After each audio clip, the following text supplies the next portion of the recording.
नमस्कार विद्यार्थियों, क्या आपको भी बेलन के आयतन से संबंधित प्रश्नों में और क्षेत्रफल से संबंधित प्रश्नों में दिक्कत आती है कि कौन सा फॉर्मूला कहाँ लगाना है और किस प्रश्न में लगाना है? तो आज आपकी ये समस्या छूमंतर होने वाली है। अंत तक बने रहिएगा। आपको ये एक आकृति दिखाई दे रही है। ये आकृति किसकी है? बेलन की है। इस बेलन की आकृति के जो ये चारों तरफ का भाग है, ये चारों तरफ के भाग को हम क्या कहते हैं? वक्र पृष्ठ बोलते हैं। क्या बोलते हैं? वक्र पृष्ठ। क्या बोलते हैं?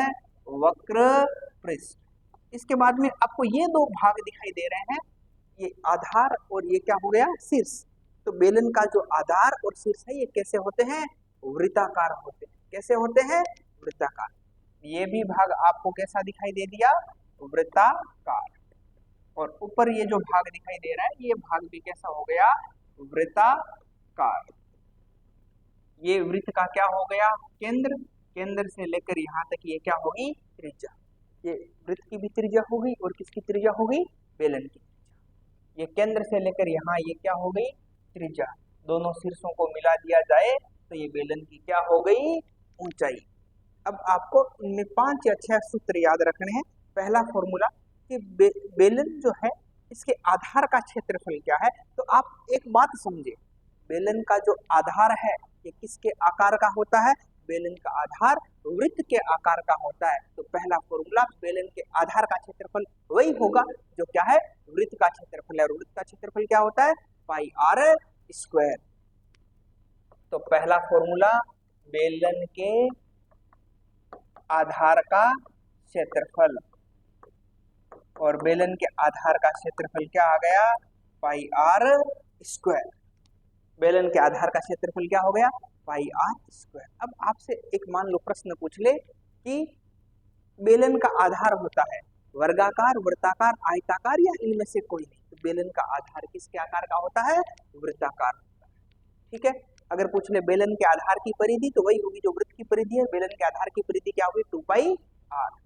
फिर दूसरा फॉर्मूला, बेलन का वक्र पृष्ठीय क्षेत्रफल। बेलन का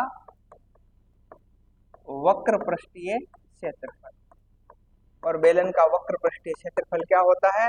2 पाई आर एच। और तीसरा फॉर्मूला, बेलन का संपूर्ण पृष्ठीय क्षेत्रफल। बेलन का संपूर्ण पृष्ठीय क्षेत्रफल क्या होता है? 2 पाई आर कोष्ठक आर प्लस एच। और चौथा फॉर्मूला, बेलन का आयतन। बेलन का आयतन, और बेलन का आयतन क्या होता है? पाई आर स्क्वायर एच, जहां आर का मतलब होता है त्रिज्या और एच का मतलब क्या होता है? ऊंचाई। इतनी बात सिर्फ 30 सेकेंड में हम देखते हैं। हमें ये एक आकृति दिखाई दे रही है। इस आकृति के अंदर, ये आकृति के जो चारों तरफ का जो भाग है, ये चारों तरफ का भाग क्या होता है? वक्र पृष्ठ। ये दोनों क्या हो गए? वृत्ताकार भाग। तो पहली बात, बेलन के आधार का क्षेत्रफल यानी वृत्त का क्षेत्रफल। तो बेलन के आधार का क्षेत्रफल क्या हो गया? पाई आर स्क्वायर। बेलन का वक्र पृष्ठीय क्षेत्रफल यानी चारों ओर का क्षेत्रफल क्या हो गया? 2 पाई आर एच। बेलन का संपूर्ण पृष्ठीय क्षेत्रफल क्या हो गया? 2 पाई आर आर प्लस एच। और बेलन का आयतन क्या हो गया? पाई आर स्क्वायर एच। और अब जो मैं प्रश्न करवाने वाला हूं, आप समझना, एक एक प्रश्न के अंदर आपको एक आनंद आने वाला है।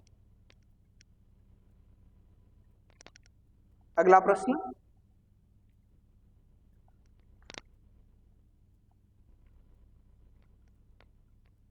आपको प्रश्न के अंदर कहा, एक बेलन की त्रिज्या 7 सेमी है, ऊंचाई 10 सेमी है, इसका वक्र पृष्ठीय क्षेत्रफल क्या करे? ज्ञात करे। एक बात आप और ध्यान रखें, आप प्रश्न को जब पढ़ रहे हैं, जिस फॉर्मूले का नाम आए आप वही फॉर्मूला लगाएं, या जो मात्रक आए। जैसे सेमी स्क्वायर तो हम क्षेत्रफल की बात करेंगे, सेमी क्यूब है या मात्रक का क्यूब है तो हम किसकी बात करेंगे? आयतन की बात। तो यहाँ पर देखो, आपको प्रश्न के अंदर क्या कहा? बेलन की त्रिज्या कितने सेमी है? 7 सेमी है। तो हमने लिखा बेलन की त्रिज्या। त्रिज्या को किससे व्यक्त करते हैं? आर से। आर बराबर कितना हो गया? 7 सेमी। ऊंचाई कितनी है? 10 सेमी। तो ऊंचाई को एच। एच बराबर कितना? 10 सेमी। और आपको कहा बेलन का वक्र पृष्ठीय क्षेत्रफल। तो बेलन का वक्र पृष्ठीय क्षेत्रफल, वक्र पृष्ठीय क्षेत्रफल क्या होता है 2 पाई आर एच।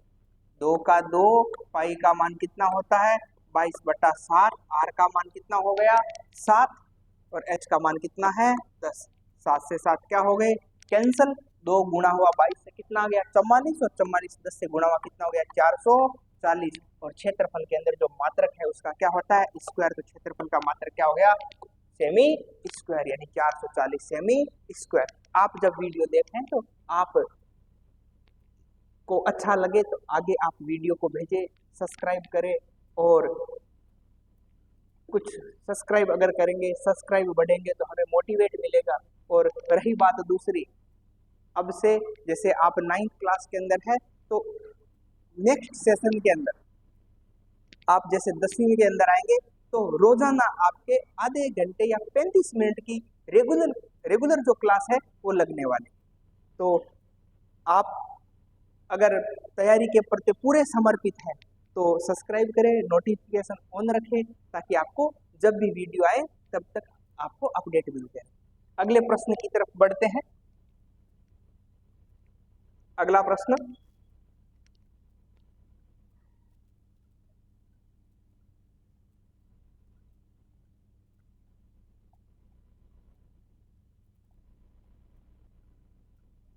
आपको प्रश्न के अंदर कहा एक बेलन की त्रिज्या 7 सेमी है, ऊंचाई 3 सेमी है, तो इसका संपूर्ण पृष्ठीय क्षेत्रफल क्या करें ज्ञात करें। तो मैं अब नॉर्मल वे में कर रहा हूं। बेलन की त्रिज्या को किससे व्यक्त करते हैं आर से, आर बराबर कितना सेमी 7 सेमी। ऊंचाई को किससे व्यक्त करते हैं एच, एच बराबर कितना हो गया 3 सेमी। अब का संपूर्ण पृष्ठीय क्षेत्रफल, तो बेलन का संपूर्ण पृष्ठीय क्षेत्रफल, और संपूर्ण पृष्ठीय क्षेत्रफल क्या होता है 2 पाई आर कोष्टक आर प्लस एच। 2 का 2, पाई का मान 22/7, आर का मान कितना 7 और आर का मान 7 प्लस ये कितना हो गया 3। 7 से 7 क्या हो गए कैंसल, 2 गुणा हुआ 22 44 और 7 और 3 कितने हो गए 10। 44 गुणा 10 कितना हो गया 440 और क्षेत्रफल सेमी है तो क्या आ गया सेमी स्क्वायर। अगले प्रश्न की तरफ चलते हैं। प्रश्न संख्या 4,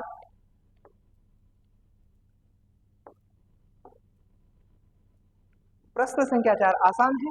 आपको प्रश्न के अंदर कहा एक बेलन का आधार यानी बेस का आकार होता है वर्गाकार, आयताकार, वृत्ताकार या त्रिभुजाकार। तो बेलन का आधार कैसा होता है वृत्ताकार होता है। अगले प्रश्न की तरफ बढ़ते हैं। अगला प्रश्न आसान प्रश्न है।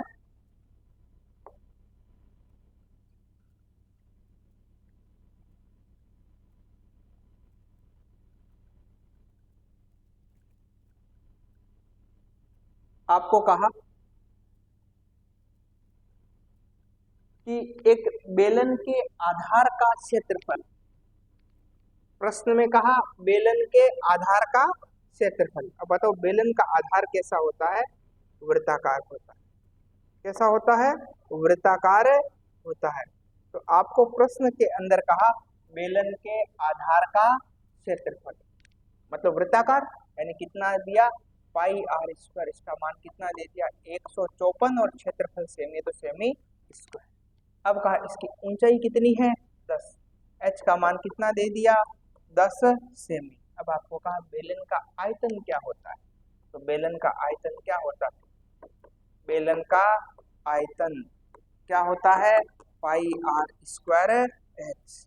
पाई आर स्क्वायर का मान इसने कितना दे दिया 154 इंटू एच का मान कितना है 10 तो कितना आ गया 1540। आयतन सेमी है तो क्या आ जाएगा सेमी क्यूब। ऑप्शन क्या आ गया ए। अगले प्रश्न की तरफ बढ़ते हैं। प्रश्न संख्या 5,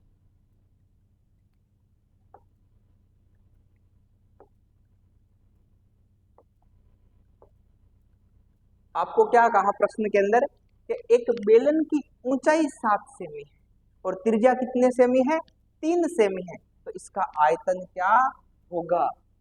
प्रश्न है बेलन की ऊंचाई यानी h बराबर कितना सेमी है 7 सेमी।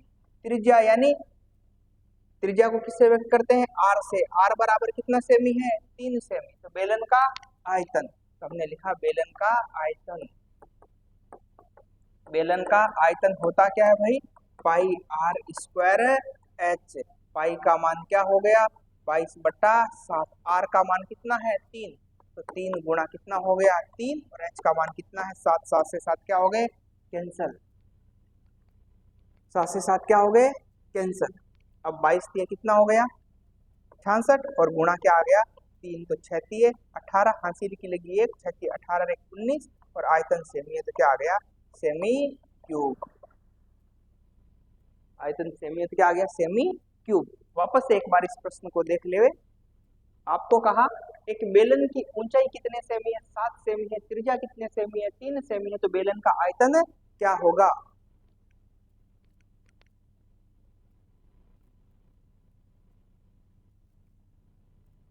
आपको प्रश्न के अंदर क्या कहा कि एक बेलन की ऊंचाई 7 सेमी है, त्रिज्या कितने सेमी है 3 सेमी है, तो बेलन का आयतन क्या होगा। तो बेलन की ऊंचाई h बराबर कितने सेमी हो गई 7 सेमी हो गई, त्रिज्या r बराबर कितने सेमी 3 सेमी हो गई। अब कहा बेलन का आयतन, आयतन का फॉर्मूला क्या होता है पाई आर स्क्वायर एच। पाई का मान 22/7, आर का मान 3 है तो स्क्वायर है मतलब 3 गुणा 3, और एच का मान कितना हो गया 7 हो गया। तो इस 7 से ये अंश वाले 7 क्या हो गए कैंसल। 22 को 3 से गुणा किया कितना हो गया 66, फिर गुणा किया 3 से कितना गया 198, और आयतन सेमी है तो क्या आ जाएगा सेमी क्यूब आ जाएगा। अगले प्रश्न की तरफ बढ़ते हैं।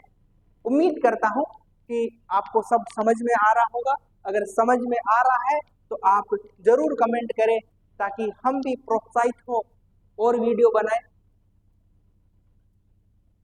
अगले प्रश्न के अंदर आपको क्या कहा कि एक बेलन की त्रिज्या को आधा कर दिया जाए, ऊंचाई है उसको दुगना कर दिया जाए, तो इसका आयतन क्या होगा। अब देखो वापस से समझे, आपको कहा बेलन की त्रिज्या, अच्छा प्रश्न है। आपको क्या कहा बेलन की त्रिज्या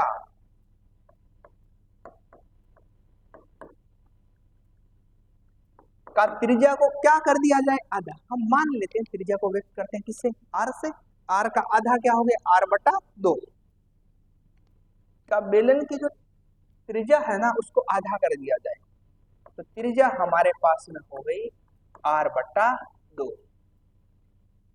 ऊंचाई है उसको क्या कर दिया जाए दुगना कर दिया जाए, तो h का डबल क्या हो गया 2h। अब का इसका आयतन क्या होगा। अब बताओ बेलन का आयतन क्या, बेलन का आयतन क्या होता है पाई आर स्क्वायर एच। ठीक है, पाई का तो पाई, आर का मान क्या कर दिया r/2, तो r/2 इसका क्या हो गया स्क्वायर इंटू एच की जगह क्या आ गया 2h। यहां देखिए पाई आर का स्क्वायर, आर स्क्वायर बट्टा क्या हो गया 4 गुणा क्या आ गया 2h। इस 2 से ये 4 कितनी बार कटे 2 बार, तो सोल्व किया तो कितना आया पाई आर स्क्वायर एच बट्टा क्या हो गया 2, मतलब आयतन जो है वो बट्टा 2 हो गया, मतलब आयतन क्या हो गया आधा हो गया। वापस से प्रश्न देखें एक बार, आप आराम से समझे। आपको कहा बेलन की त्रिज्या है इसको आधा कर दिया, मतलब त्रिज्या है आधा, मतलब r बटा क्या हो गया 2, ऊंचाई है उसको डबल कर दिया h है तो h का डबल क्या हो गया 2h हो गया, तो आयतन pi r square h, pi r की जगह रखा r/2 इसका स्क्वायर, h की जगह रखा 2h। फिर यहाँ आए पाई आर स्क्वायर एच, आर का स्क्वायर 2 का स्क्वायर कितना हुआ 4 इंटू 2, 2 से 4 2 बार कैंसिल हुए तो क्या आ गया पाई आर स्क्वायर एच बट्टा 2, मतलब जो आयतन है वो बट्टे 2 का मतलब आयतन क्या हो जाएगा आधा हो जाएगा। अगले प्रश्न की तरफ चलते हैं।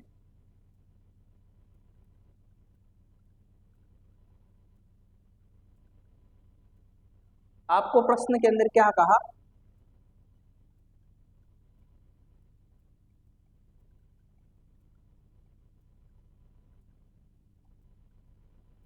कि एक बेलन के आधार की परिधि कितने सेमी है 44 सेमी, उसकी ऊंचाई कितनी है 15 सेमी है, तो इसका आयतन क्या करो ज्ञात करो। इस साइड में मैं डायग्राम बना रहा हूं, ये आपको क्या कहा ये एक कोई क्या है बेलन, इसके आधार की परिधि, आधार की परिधि मतलब ये वाला भाग, ये भाग, ये क्या होता है वर्ताकार होता है तो इसकी परिधि यानी 2πr बराबर कितना है, 44 है। ऊंचाई मतलब यहाँ इन दोनों केंद्र में यानी ये h और h का मान कितना दिया आपको, 15 सेमी।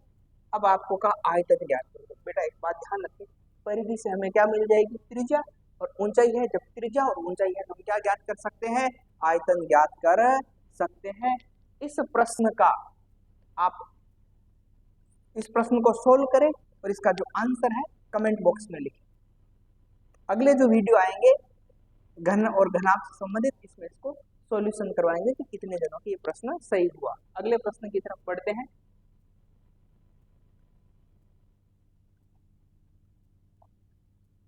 अगला प्रश्न आपको क्या कहा,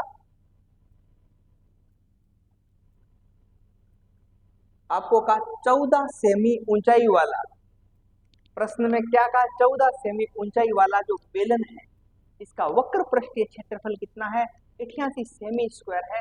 तो बेलन के आधार का व्यास क्या होगा।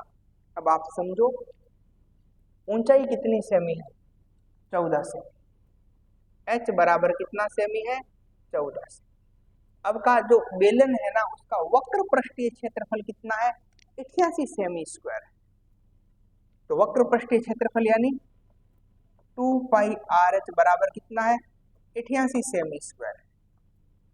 तो आपको कहा व्यास क्या करे, ज्ञात करें। व्यास क्या करे, ज्ञात करें। अब हमने एक बात पढ़ी थी अभी कि जिस फॉर्मूले की बात कर रहा है हम वही फॉर्मूला लगाएंगे। यहाँ किसकी बात हो रही है, वक्र पृष्ठीय क्षेत्रफल की, तो हम वक्र पृष्ठीय क्षेत्रफल ही लगाएंगे। तो हमने यहाँ पर कहा देखो 2 का मान 22/7, r का मान हमें ज्ञात करना है, h का मान 14 बराबर कितना आ गया, 88। 7 एकम 7, 7 दूनी 14, 2 गुणा 22 से 42, 42 गुणा 44 से 88। इन सभी से ये कितने बार कैंसिल हुआ, एक बार। तो r बराबर कितना आ गया, 1 सेमी। अब हम जानते हैं त्रिज्या 1 सेमी है तो व्यास त्रिज्या का क्या होता है, डबल होता है। तो व्यास बराबर क्या आ गया, 2r।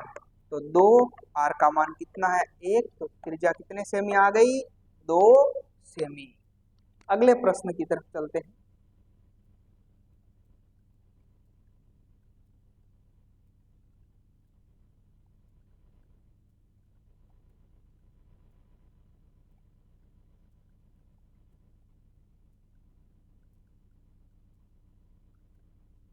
अगले प्रश्न में आपको क्या कहा कि एक बेलन का वक्र पृष्ठीय क्षेत्रफल उसके आधार के क्षेत्रफल का क्या है, दुगना है। तो बेलन की ऊंचाई और त्रिज्या में क्या संबंध होगा। देखो एक है वक्र पृष्ठीय क्षेत्रफल, यानी वक्र पृष्ठीय क्षेत्रफल है ना वो आधार के क्षेत्रफल का क्या है, डबल है। तो हमने यहाँ पर लिखा भाई बेलन का वक्र पृष्ठीय क्षेत्रफल क्या होता है, 2πrh। आधार का क्षेत्रफल क्या होता है, πr स्क्वायर। अब वो क्या कह रहा है, जो वक्र पृष्ठीय क्षेत्रफल है यानी ये जो आधार का जो क्षेत्रफल है ना ये इसका क्या है, डबल है। तो ऊंचाई और त्रिज्या में संबंध क्या है, तो 2 से 2 क्या हो गया, कैंसल। पाई से पाई क्या हो गया, कैंसल। 1 r से 1 r क्या हो गया, कैंसल। तो h बराबर क्या आ गया, r। h बराबर क्या आ गया, r। आज के प्रश्नों में अगर कोई समस्या है तो जरूर बताना। जो अगला जो हमारा टॉपिक रहने वाला है वो रहेगा शंकु। तो शंकु से संबंधित हम 10 एक प्रश्न के MCQ करेंगे। और आपको पहले भी एक बात बताई है कि जैसे ही ये सेशन खत्म होगा तो कक्षा 10 के लिए हमारी क्लास रोजाना आधा घंटा लगेगी। और आपको जो भी डाउट आएंगे उसके लिए हम एक व्हाट्सएप के ऊपर एक ग्रुप बनाएंगे, उसके अंदर आपके डाउट पूछेंगे। तो कोई समस्या है तो आप जरूर कमेंट बॉक्स में करना।